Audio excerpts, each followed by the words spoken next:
मेरे प्यारे किसान भाइयों और बहनों, आप सबको नमस्कार। ये मेरा सौभाग्य है कि आज मुझे देश के दूर सुदूर गांवों में रहने वाले मेरे किसान भाइयों बहनों से बात करने का अवसर मिला है।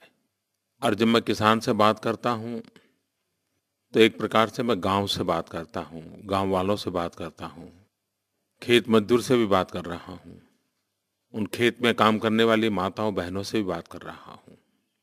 और इस अर्थ में मैं कहूँ तो अब तक की मेरी सभी मन की बातें जो हुई है उससे शायद ये कुछ एक अलग प्रकार का अनुभव है। जब मैंने किसानों के साथ मन की बात करने के लिए सोचा तो मुझे कल्पना नहीं थी कि दूर दूर गांवों में बसने वाले लोग मुझे इतने सारे सवाल पूछेंगे, इतनी सारी जानकारियां देंगे। आपके ढेर सारे पत्र, ढेर सारे सवाल ये देख कर के मैं हैरान हो गया। आप कितने जागरूक हैं, आप कितने सक्रिय हैं और शायद आप तड़पते हैं कि कोई आपको सुने। मैं सबसे पहले आपको प्रणाम करता हूँ कि आपकी चिट्ठियाँ पढ़ कर के उसमें दर्द जो मैंने देखा है, जो मुसीबतें देखी हैं, इतना सहन करने के बावजूद भी पता नहीं क्या-क्या आपने झेला होगा। आपने मुझे तो चौंका दिया है, लेकिन मैं इस मन की बात का मेरे लिए एक प्रशिक्षण का, एक एजुकेशन का अवसर मानता हूँ। और मेरे किसान भाइयों बहनों, मैं आपको विश्वास दिलाता हूँ कि आपने जितनी बातें उठाई हैं, जितने सवाल पूछे हैं, जितने भिन्न भिन्न पहलुओं पर आपने बातें की है, मैं उन सब के विषय में पूरी सरकार में जागरूकता लाऊंगा, संवेदना लाऊंगा। मेरा गांव, मेरा गरीब, मेरा किसान भाई ऐसी स्थिति में उसको रहने के लिए मजबूर नहीं किया जा सकता। मैं तो हैरान हूँ, किसानों ने खेती से संबंधित तो बातें लिखी है, लेकिन और भी कई विषय उन्होंने कहा है। गांव के दबंगों से कितनी परेशानियां हैं, माफियाओं से कितनी परेशानियां हैं, उसकी भी चर्चा की है। प्राकृतिक आपदा से आने वाली मुसीबतें तो ठीक है, लेकिन आसपास के छोटे मोटे व्यापारियों से भी मुसीबतें झेलनी पड़ रही है। किसी ने गांव में गंदे पानी पीना पड़ रहा है, उसकी चर्चा की है। किसी ने गांव में अपने पशुओं को रखने के लिए व्यवस्था की चिंता की है। किसी ने यहाँ तक कहा है कि पशु मर जाता है तो उसको हटाने का ही कोई प्रबंध नहीं होता, बीमारी फैल जाती है। यानी कितनी उपेक्षा हुई है। और आज मन की बात से शासन में बैठे हुए लोगों को एक कड़ा संदेश इससे मिल रहा है। हमें राज करने का अधिकार तब है जब हम इन छोटी छोटी बातों को भी ध्यान दें। ये सब पढ़ करके तो मुझे कभी कभी शर्मिंदगी महसूस होती थी कि हम लोगों ने क्या किया है। मेरे पास जवाब नहीं है क्यों किया है। हाँ, मेरे दिल को आपकी बातें छू गई हैं। मैं जरूर बदलाव के लिए प्रामाणिकता से प्रयास करूंगा और उसके सभी पहलुओं पर सरकार को जगाऊंगा, चेताऊंगा, दौड़ाऊंगा। मेरी कोशिश रहेगी, मैं विश्वास दिलाता हूँ। मैं ये भी जानता हूँ कि पिछले वर्ष बारिश कम हुई तो परेशानी तो थी ही थी। इस बार बेमौसमी बरसात हो गई, ओले गिरे। एक प्रकार से महाराष्ट्र से ऊपर सभी राज्यों में ये मुसीबत आई और हर कोने में किसान परेशान हो गया। छोटा किसान जो बेचारा इतनी कड़ी मेहनत करके साल भर अपनी जिंदगी गुजारा करता है, उसका तो सब कुछ तबाह हो गया है। मैं इस संकट की घड़ी में आपके साथ हूँ। सरकार के मेरे सभी विभाग राज्यों के संपर्क में रह करके स्थिति का बारीकी से अध्ययन कर रहे हैं। मेरे मंत्री भी निकले हैं, हर राज्य की स्थिति का जायजा लेंगे। राज्य सरकारों को भी मैंने कहा है कि केंद्र और राज्य मिलकर के इन मुसीबत में फंसे हुए सभी किसान भाइयों बहनों को जितनी ज़्यादा मदद कर सकते हैं वो करें। मैं आपको विश्वास दिलाता हूँ कि सरकार पूरी संवेदना के साथ आपकी इस संकट की घड़ी में आपको पूरी तत्परता से मदद करेगी। जितना हो सकता है उसको पूरा करने का प्रयास किया जाएगा। गांव के लोगों ने, किसानों ने कई मुद्दे उठाए हैं। सिंचाई की चिंता व्यापक नजर आती है। गांव में सड़क नहीं है, उसका भी आक्रोश है। खाद की कीमतें बढ़ रही हैं, उस पर भी किसान की नाराजगी है। बिजली नहीं मिल रही है, किसानों को ये भी चिंता है कि बच्चों को पढ़ाना है, अच्छी नौकरी मिले, ये भी उनकी इच्छा है, उसकी भी शिकायतें हैं। माताओं बहनों भी गांव में कहीं नशाखोरी हो रही है, उस पर अपना आक्रोश जताया है। कुछ ने तो अपने पति को तम्बाकू खाने की आदत है, उस पर भी अपना रोष मुझे व्यक्त करके भेजा है। आपके दर्द को मैं समझ सकता हूँ। किसान का ये भी कहना है कि सरकार की योजनाएं तो बहुत सुनने को मिलती हैं, लेकिन हम तक पहुँचती नहीं हैं। किसान ये भी कहता है कि हम इतनी मेहनत करते हैं, लोगों का तो पेट भरते हैं, लेकिन हमारा जेब नहीं भरता है, हमें पूरा पैसा नहीं मिलता है। जब माल बेचने जाते हैं तो लेने वाला नहीं होता है, कम दाम में बेच देना पड़ता है। ज़्यादा पैदावार करें तो भी मरते हैं, कम पैदावार करें तो भी मरते हैं। यानी किसानों ने अपने मन की बात मेरे सामने रखी है। मैं मेरे किसान भाइयों बहनों को विश्वास दिलाता हूँ कि मैं राज्य सरकारों को भी और भारत सरकार के भी हमारे सभी विभागों को भी और अधिक सक्रिय करूँगा। तेज गति से इन समस्याओं के समाधान के रास्ते खोजने के लिए प्रेरित करूँगा। मुझे लग रहा है कि आपका धैर्य कम हो रहा है। बहुत स्वाभाविक है, 60 साल आपने इंतजार किया है। मैं प्रामाणिकता से प्रयास करूँगा। किसान भाइयों, ये आपके ढेर सारे सवालों के बीच में मैंने देखा है कि करीब करीब सभी राज्यों से वर्तमान जो भूमि अधिग्रहण बिल की चर्चा है, उसका प्रभाव ज़्यादा दिखता है। और मैं हैरान हूँ कि कैसे कैसे भ्रम फैलाए गए हैं। अच्छा हुआ आपने छोटे छोटे सवाल मुझे पूछे हैं। मैं कोशिश करूँगा कि सत्य आप तक पहुँचाऊँ। आप जानते हैं, भूमि अधिग्रहण का कानून 120 साल पहले आया था। देश आज़ाद होने के बाद भी 60-65 साल वही कानून चला। और जो लोग आज किसानों के हमदर्द बनकर के आंदोलन चला रहे हैं, उन्होंने भी इसी कानून के तहत देश को चलाया, राज किया और किसानों का जो होना था हुआ। सब लोग मानते थे कि कानून में परिवर्तन होना चाहिए। हम भी मानते थे, हम विपक्ष में थे, हम भी मानते थे। 2013 में बहुत आनन फानन के साथ ये नया कानून लाया गया। हमने भी उस समय कंधे से कंधा मिला कर के साथ दिया। किसान का भला होता है तो साथ कौन नहीं देगा, हमने भी दिया। लेकिन कानून लागू होने के बाद कुछ बातें हमारे ध्यान में आई। हमें लगा कि शायद इससे तो हम किसान के साथ धोखा कर रहे हैं, हमें किसान के साथ धोखा करने का अधिकार नहीं है। दूसरी तरफ जब हमारी सरकार बनी तो राज्यों की तरफ से बहुत बड़ी आवाज़ उठी कि इस कानून को बदलना चाहिए, कानून में सुधार करना चाहिए, कानून में कुछ कमियां हैं उसको पूरा करना चाहिए। दूसरी तरफ हमने देखा कि 1 साल हो गया, कोई कानून लागू करने को तैयार ही नहीं कोई राज्य। और लागू किया तो उन्होंने क्या किया, महाराष्ट्र सरकार ने लागू किया था, हरियाणा ने किया था, जहाँ पर कांग्रेस की सरकारें थी। और जो किसान हितैषी होने का दावा करते हैं, उन्होंने इस अध्यादेश में जो मुआवजा देने का तय किया था उसे आधा कर दिया। अब ये है किसानों के साथ न्याय। तो ये सारी बातें देख करके हमें भी लगा कि भाई इसका थोड़ा पुनर्विचार होना जरूरी है।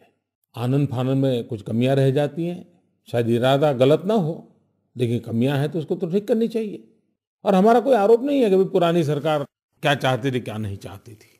हमारा इरादा यही है कि किसानों का भला हो, किसानों के संतानों का भी भला हो, गांव का भी भला हो। और इसलिए कानून में अगर कोई कमियां हैं तो दूर करनी चाहिए। तो हमारा एक प्रामाणिक प्रयास कमियों को दूर करना है। अब एक सबसे बड़ी कमी मैं बताऊं, आपको भी जानकर के हैरानी होगी, ये जितने लोग किसान हितैषी बनकर के इतने बड़ी भाषणबाजी कर रहे हैं, एक जवाब नहीं दे रहे हैं। आपको मालूम है, अलग अलग प्रकार के हिंदुस्तान में 13 कानून ऐसे हैं जिसमें सबसे ज्यादा जमीन संपादित की जाती है। जैसे रेलवे, नेशनल हाईवे, खदान के काम। आपको मालूम है, पिछली सरकार के कानून में इन 13 चीजों को बाहर रखा गया है। बाहर रखने का मतलब ये है कि इन 13 प्रकार के कामों के लिए जो कि सबसे ज्यादा जमीन ली जाती है, उसमें किसानों को वही मुआवजा मिलेगा जो पहले वाले कानून से मिलता था। मुझे बताइए, ये कमी थी कि नहीं, गलती थी कि नहीं? हमने इसको ठीक किया और हमने कहा कि भाई इन 13 में भी भले सरकार को जमीन लेने की हो, भले रेलवे के लिए हो, भले हाईवे बनाने के लिए हो, लेकिन उसका मुआवजा भी किसान को 4 गुना तक मिलना चाहिए। हमने सुधार किया। कोई मुझे कहे क्या ये सुधार किसान विरोधी है क्या? हमें इसलिए तो अध्यादेश लाना पड़ा। अगर हम अध्यादेश न लाते तो किसान की तो जमीन वो पुराने वाले कानून से जाती रहती, उसको कोई पैसा नहीं मिलता। जब ये कानून बना तब भी सरकार में बैठे लोगों में कईयों ने इसका विरोधी स्वर निकाला था। स्वयं जो कानून बनाने वाले लोग थे, जब कानून का रूप बना तो उन्होंने तो बड़े नाराज होकर के कहा दिया कि ये कानून न किसानों की भलाई के लिए है, न गांव की भलाई के लिए है, न देश की भलाई के लिए है। ये कानून तो सिर्फ अफसरों की तिजोरी भरने के लिए, अफसरों को मौज करने के लिए, अफसरशाही को बढ़ावा देने के लिए, यहां तक कहा गया था। अगर ये सब सच्चाई थी तो क्या सुधार होना चाहिए कि नहीं होना चाहिए? और इसलिए हमने कमियों को दूर करके किसानों का भला करने की दिशा में प्रयास किए हैं। सबसे पहले हमने काम किया 13 कानून जो कि भूमि अधिग्रहण कानून के बाहर थे और जिसके कारण किसान को सबसे ज्यादा नुकसान होने वाला था, उसको हम इस नए कानून के दायरे में ले आए ताकि किसान को पूरा मुआवजा मिले और उसको सारे हक प्राप्त हो। अब एक हवा ऐसी फैलाई गई कि मोदी ऐसा कानून ला रहे हैं कि किसानों को अब मुआवजा पूरा नहीं मिलेगा, कम मिलेगा। मेरे किसान भाइयों बहनों, मैं ऐसा पाप सोच भी नहीं सकता हूं। 2013 के पिछली सरकार के समय बने कानून में जो मुआवजा तय हुआ है उसमें रत्ती भर भी फर्क नहीं किया गया है। 4 गुना मुआवजा तक की बात को हमने स्वीकारा हुआ है। इतना ही नहीं, जो 13 योजनाओं में नहीं था उसको भी हमने जोड़ दिया है। इतना ही नहीं, शहरीकरण के लिए जो भूमि का अधिग्रहण होगा उसमें विकसित भूमि 20% उस भूमि मालिक को मिलेगी ताकि उसको आर्थिक रूप से हमेशा लाभ मिले। ये भी हमने जारी रखा है। परिवार के युवक को नौकरी मिले, खेत मजदूर के संतान को भी नौकरी मिलनी चाहिए, ये भी हमने जारी रखा है। इतना ही नहीं, हमने तो एक नई चीज जोड़ी है। नई चीज ये जोड़ी है, जिला के जो अधिकारी हैं उसको इसने घोषित करना पड़ेगा कि उसको नौकरी किसको मिलेगी, किसमें नौकरी मिलेगी, कहां पर काम मिलेगा, ये सरकार को लिखित रूप से घोषित करना पड़ेगा। ये नई चीज हमने जोड़ करके सरकार की जिम्मेवारी को फिक्स किया है। मेरे किसान भाइयों बहनों, हम इस बात के आग्रही हैं कि सबसे पहले सरकारी जमीन का उपयोग हो, उसके बाद बंजर भूमि का उपयोग हो, फिर आखिर में अनिवार्य हो तब जाकर के उपजाऊ जमीन को हाथ लगाया जाए। और इसलिए बंजर भूमि का तुरंत सर्वे करने के लिए भी कहा गया है, जिसके कारण वो पहली प्रायोरिटी वो बने। एक हमारे किसानों की शिकायत सही है कि आवश्यकता से अधिक जमीन हड़प ली जाती है। इस नए कानून के माध्यम से मैं आपको विश्वास दिलाना चाहता हूं कि अब जमीन कितनी लेनी उसकी पहली जांच पड़ताल होगी, उसके बाद तय होगा कि आवश्यकता से अधिक जमीन हड़प न की जाए। कभी कभी तो कुछ होने वाला है, कुछ होने वाला है, इसकी चिंता में बहुत नुकसान होता है। ये सोशल इम्पैक्ट असेसमेंट के नाम पर अगर प्रक्रिया सालों तक चलती रहे, सुनवाई चलती रहे, मुझे बताइए ऐसी स्थिति में कोई किसान अपने फैसले कर पाएगा क्या? फसल बोनी है तो वो सोचेगा नहीं नहीं यार, पता नहीं वो निर्णय आ जाएगा तो क्या करूं, और उसके 2-2, 4-4 साल खराब हो जाएंगे और अफसरशाही में चीजें फंसी रहेगी। प्रक्रिया लंबी, जटिल, और एक प्रकार से किसान बेचारा अफसरों के पैर पकड़ने जाने के लिए मजबूर हो जाएगा कि साहब ये लिखो, ये मत लिखो, वो न लिखो। ये सब होने वाला है। क्या मैं मेरे अपने किसानों को इस अफसरशाही के चुंगल में फिर एक बार फंसा दूं? मुझे लगता है कि वो ठीक नहीं होगा। प्रक्रिया लंबी थी, जटिल थी, उसको सरल करने का मैंने प्रयास किया है। मेरे किसान भाइयों बहनों, 2013 में कानून बना, लेकिन राज्यों ने उसको स्वीकार नहीं किया। किसान तो वहीं का वहीं रह गया। राज्यों ने विरोध किया। मुझे बताइए, क्या मैं राज्यों की बात सुनूं या ना सुनूं? क्या मैं राज्यों पे भरोसा करूं या ना करूं? इतना बड़ा देश राज्यों पे अविश्वास करके चल सकता है क्या? और इसलिए मेरा मत है कि हमें राज्यों पर भरोसा करना चाहिए, भारत सरकार ने विशेष करना चाहिए। तो एक तो मैं राज्यों पर भरोसा करना चाहता हूँ। दूसरी बात है, ये जो कानून में सुधार हम कर रहे हैं, कमियां दूर कर रहे हैं, किसान की भलाई के लिए जो हम कदम उठा रहे हैं, उसके बावजूद भी अगर किसी राज्य को ये नहीं मानना है तो स्वतंत्र है। और इसलिए मैं आपसे कहना चाहता हूँ कि ये जो सारे भ्रम फैलाए जा रहे हैं, वो सरासर किसान विरोध के भ्रम हैं, किसान को गरीब रखने की षड्यंत्र का ही हिस्सा है। देश को आगे न ले जाने के जो षड्यंत्र चले हैं, उसी का हिस्सा है। उससे बचना है, देश को भी बचाना है, किसान को भी बचाना है। अब गांव में भी किसान को पूछो कि भाई 3 बेटे हैं, बताओ क्या सोच रहे हो? तो वो कहता है भाई 1 बेटा तो खेती करेगा, लेकिन 2 को कहीं न कहीं नौकरी में लगाना है। अब गांव के किसान के बेटों को भी नौकरी चाहिए, उसको भी तो कहीं जाकर के रोजगार कमाना है, तो उसके लिए व्यवस्था करनी पड़ेगी। तो हमने सोचा कि जो गांव की भलाई के लिए आवश्यक है, किसान की भलाई के लिए आवश्यक है, किसान के बच्चों के रोजगार के लिए आवश्यक है, ऐसी की चीजों को जोड़ दिया जाए। उसी प्रकार से हम तो जय जवान जय किसान वाले हैं। जय जवान का मतलब है देश की रक्षा। देश की रक्षा के विषय में हिंदुस्तान का किसान कभी पीछे हटता नहीं है। अगर सुरक्षा के क्षेत्र में कोई आवश्यकता हो तो वो जमीन किसानों से मांगनी पड़ेगी, और मुझे विश्वास वो किसान देगा। तो हमने इन कामों के लिए जमीन लेने की बात को इसमें जोड़ा है। कोई भी मुझे गांव का आदमी बताए कि गांव में सड़क चाहिए कि नहीं चाहिए, अगर खेत में पानी चाहिए तो नहर करनी पड़ेगी कि नहीं करनी पड़ेगी। गांव में आज भी गरीब हैं जिसके पास रहने को घर नहीं है, घर बनाने के लिए जमीन चाहिए कि नहीं चाहिए। कोई मुझे बताएं, क्या ये उद्योगपतियों के लिए है क्या? ये धन्ना सेठों के लिए है क्या? सत्य को समझने की कोशिश कीजिए। हाँ, मैं एक बात डंके की चोट पर आपको कहना चाहता हूं, नए अध्यादेश में भी कोई भी निजी उद्योगकार को, निजी कारखाने वाले को, निजी व्यवसाय करने वाले को जमीन अधिग्रहण करने के समय 2013 में जो कानून बना था, जितने नियम है वो सारे नियम उनको लागू होंगे। ये कॉरपोरेट के लिए कानून 2013 के वैसे के वैसे लागू रहने वाले हैं। तो फिर ये झूठ क्यों फैलाया जाता है? मेरे किसान भाई बहनों, एक भ्रम फैलाया जाता है कि आपको कानूनी हक नहीं मिलेगा, आप कोर्ट में नहीं जा सकते। ये सरासर झूठ है। हिंदुस्तान में कोई सरकार आपके कानूनी हक को छीन नहीं सकती है। बाबा साहब आम्बेडकर ने हमें जो संविधान दिया है, इस संविधान के तहत आप हिंदुस्तान के किसी भी कोर्ट में जाकर के दरवाजे खटखटा सकते हैं। तो ये झूठ फैलाया गया है। हाँ, हमने एक व्यवस्था को आपके दरवाजे तक लाने का प्रयास किया है। एक अथॉरिटी बनाई है। अब वो अथॉरिटी जिले तक काम करेगी और आपके जिले के किसानों की समस्याओं का समाधान उसी अथॉरिटी में, जिले में ही हो जाएगा। और वहां अगर आपको संतोष नहीं होता है तो आप ऊपर की कोर्ट में जा सकते हैं। तो ये व्यवस्था हमने की है।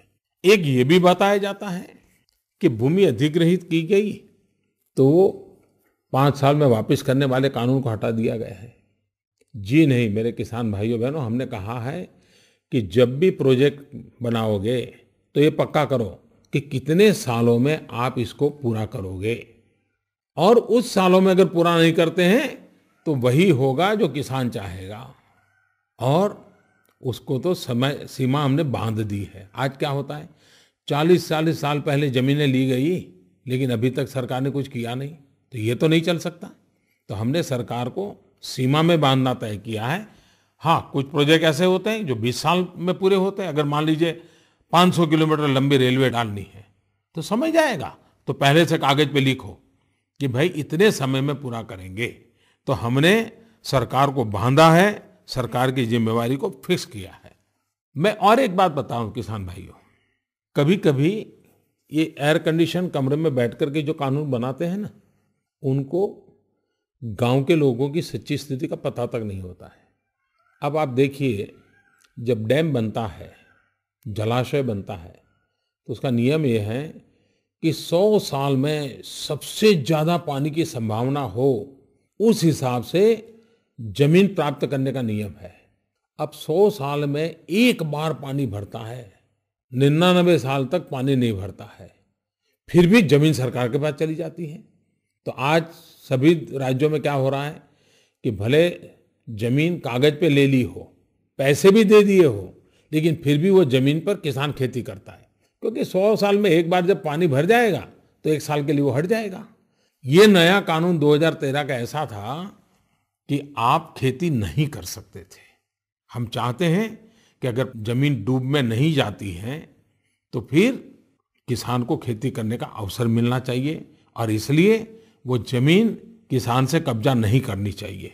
ये लचीलापन आवश्यक था ताकि किसान को जमीन देने के बावजूद भी जमीन का लाभ मिलता रहे, और जमीन देने के बदले में रुपया भी मिलता रहे, तो किसान को डबल फायदा हो, ये व्यवस्था करना भी जरूरी है। और व्यवहारिक व्यवस्था है, उस व्यवहारिक व्यवस्था को हमने सोचा है। एक भ्रम ऐसा फैलाई जाता है कि सहमति की जरूरत नहीं है। मेरे किसान भाइयों बहनों, ये राजनीतिक कारणों से जो बातें की जाती हैं, मेहरबानी करके उससे बचिए। 2013 में जो कानून बना उसमें भी सरकार ने जिन योजनाओं के लिए जमीन मांगी है उसमें सहमति का कानून नहीं है, और इसलिए सहमति के नाम पर लोगों को भ्रमित किया जाता है। सरकार के लिए सहमति की बात पहले भी नहीं थी, आज भी नहीं है। और इसलिए मेरे किसान भाइयों बहनों, पहले बहुत अच्छा था और हमने बुरा कर दिया, ये बिल्कुल सरासर आपको गुमराह करने का दुर्भाग्यपूर्ण प्रयास है। मैं आज भी कहता हूं कि निजी उद्योग के लिए, कॉरपोरेट के लिए, प्राइवेट कारखानों के लिए ये सहमति का कानून चालू है। और एक बात मैं कहना चाहता हूं, कुछ लोग कहते हैं पीपीपी मॉडल। मेरे किसान भाइयों बहनों, मान लीजिए 100 करोड़ रुपयों का एक रोड बनना है। क्या रोड किसी उद्योगकार उठा के ले जाने वाला है क्या? रोड तो सरकार के मालिकी का रहता है, जमीन सरकार के मालिकी की रहती है, बनाने वाला दूसरा होता है। बनाने वाला इसलिए दूसरा होता है कि सरकार के पास आज पैसे नहीं होते हैं, क्योंकि सरकार चाहती है कि गांव में स्कूल बने, गांव में अस्पताल बने, गरीब का बच्चा पढ़े, इसके लिए पैसे लगे। रोड बनाने का काम प्राइवेट करे, लेकिन वो प्राइवेट वाला भी रोड अपना नहीं बनाता है, न अपने घर ले जाता है, रोड सरकार का बनाता है। एक प्रकार से सिर्फ अपनी पूंजी लगाता है। इसका मतलब ये हुआ कि सरकार का जो प्रोजेक्ट होगा जिसमें पूंजी किसी की भी लगे, जिसको लोग पीपीपी मॉडल कहते हैं, लेकिन अगर उसका मालिकाना हक सरकार का रहता है, उसका स्वामित्व सरकार का रहता है, सरकार का मतलब आप सबका रहता है, देश की 125 करोड़ जनता का रहता है, तो उसमें ही हमने ये कहा है कि सहमति की आवश्यकता नहीं है। और इसलिए ये पीपीपी मॉडल को लेकर के जो भ्रम फैलाए जाते हैं, उसकी मुझे आपको स्पष्टता करना बहुत ही जरूरी है। कभी कभार हम जिन बातों के लिए कह रहे हैं कि भाई उसमें सहमति की प्रक्रिया एक प्रकार से अफसरशाही और तानाशाही को बल देगी। आप मुझे बताइए, एक गांव है, उस गांव तक रोड बन गया है, अब दूसरे गांव के लिए रोड बनाना है, आगे वाले गांव के लिए 5 किलोमीटर की दूरी पर वो गांव है। इस गांव तक रोड बन गया है, लेकिन इन गांव वालों की जमीन उस गांव की तरफ है। मुझे बताइए, उस गांव के लोगों के लिए रोड बनाने के लिए ये गांव वाले जमीन देंगे क्या? क्या सहमति देंगे क्या? तो क्या वो पीछे जो गांव है उसका क्या गुनाह भाई? उसको रोड मिलना चाहिए कि नहीं मिलना चाहिए? उसी प्रकार से मैं नहर बना रहा हूं, इस गांव वालों को पानी मिल गया, नहर बन गई, लेकिन आगे वाले गांव को पानी पहुंचाना है तो जमीन तो इसी गांव वालों के बीच में पड़ती है। तो वो तो कह देंगे कि भाई नहीं, हम तो जमीन नहीं देंगे, हमें तो पानी मिल गया है। तो क्या आगे वाले गांव को नहर मिलनी चाहिए नहीं मिलनी चाहिए?